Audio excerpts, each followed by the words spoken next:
Madame, Monsieur, bonsoir. À la une de l'actualité de ce dimanche 1er mai, la fête du travail sur fond de lutte contre la loi El Khomri. Des cortèges peu fournis dans notre région. Nous suivrons la manifestation amiénoise. 1er mai, jour de manifestation des travailleurs avec en ligne de mire cette année la loi El Khomri. À Amiens, environ 300 personnes se sont retrouvées au parc de la Haute-Oie à l'appel de plusieurs syndicats dont Force ouvrière et la CGT. Reportage Florian Olivier, Émilie Monchot. Une foule clairsemée mais mobilisée. Cette année, le 1er mai s'inscrit dans un contexte social tendu avec la récente mobilisation contre la loi travail. Une opposition qui se veut collective.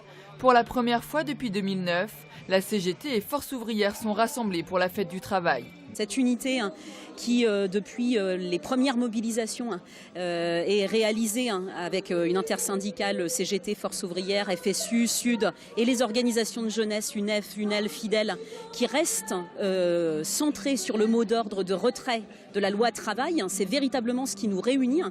Une unité sur le fond, mais une petite divergence sur la forme. Certains veulent rester sur place, mais d'autres veulent défiler.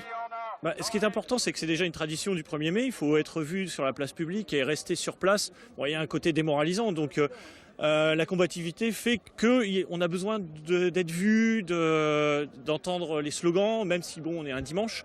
Il n'empêche que c'est très important d'être présent dans l'espace public et pas seulement sur une place.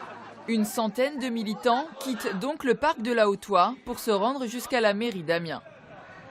Oui, c'est important de défiler au 1er mai, pas parce que simplement il fait beau et que c'est rare en Picardie, parce qu'on est en Picardie quand même, mais parce que voilà, c'est la fête du travail et qu'en ce moment il se passe suffisamment de choses pour qu'on soit tous présents et qu'on dise voilà, le travail qu'on veut, c'est pas forcément celui qu'on est en train de nous proposer et qu'il y a des alternatives.